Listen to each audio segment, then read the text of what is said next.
For today's video mga idol kay mag-unpack ta og parcel nga bagong niabot nato. Mao ni ang katong mic nga wireless bluetooth katong testingan og open o okay ba ni.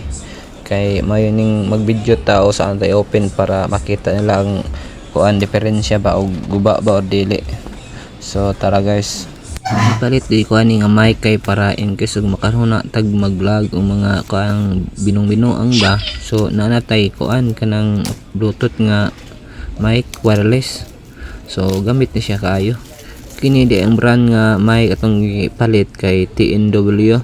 Nya nana siya kuan ka noise cancelling kana bang imong tingog bitaw ang madungog, mapokus. Ni tan-aw ko sa mga review ani nindot siya kayong mga review nya kining dugay malubat mo nang ganyo ta og palit ani kay English lagi og mag kuan ta drama ta direct na naman ta earrings ginagmay. So mayo ning natay kuan mic nga kuan bluetooth kay kuan po ni siya day kanang magnetic igura nimo pilit sa sinina nimo. Ang ato day gipili nga kuan mic kay double mic, so duha ka buok niya, isa ka kuan katong isaksak niya sa kuan bitaw type C.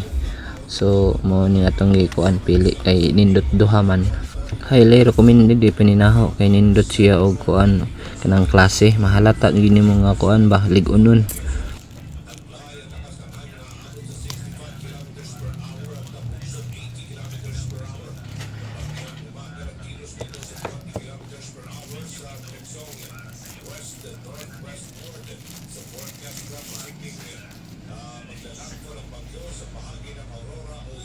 Muni porma sa iyang sudlanan guys niya, dala pon siya charging hub sa duha ka mic niya kay ang i-charge ani kung malubat kay mic raman na kining type C nga isaksak sa cellphone kuan ni siya dili ni siya ma-charge dito rin siya makuha og power sa mismo nga cellphone. So nindot kayo siyang sudlanan kay kung malubat ang imong mic i-charge ra no aning kuan isod mo charge siya. Din pagkahuman pwede na po siya magamit balik, pero no worry kay sa mga reviews ani dugay kayo siya malubat jud kining mic nya. Siyempre kuan malubat man gani pod sa tibok adlaw gamit nara pod ni siya i-charge ra dali ra gyapon di naka nidugmatog kanang naikurente kay para i-charge.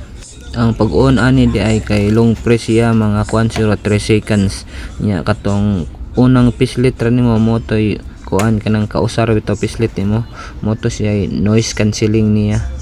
Mo din ni ang kuan niya kanang magnet niya, pwede pud siya ipit sa imong kuan sinina, pwede ra pud ni magnet ang pika sa ilawom sinina ang kaning mic sa ibabaw.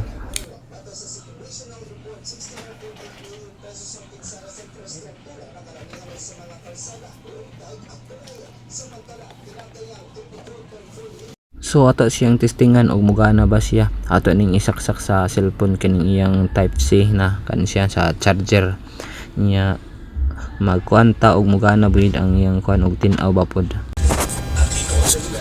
Hello mic test. Hello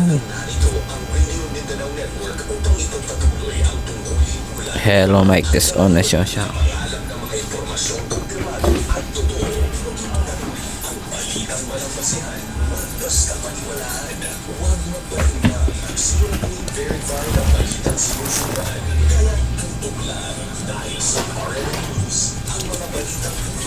Hello mic test. Testingan tumawat pa daras pikas madungog pa. Diyan ako sa pikas. Hello mic test. Nigana ba ka ni? Balik ka ta. Hello mic test. Okay nya nade po siya yung kanang noise cancelling. Ito pindot ng kausa.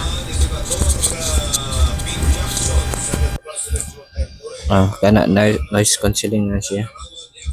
Marag imo rang tingog sa ni madungog. May testing nga tag tan-aw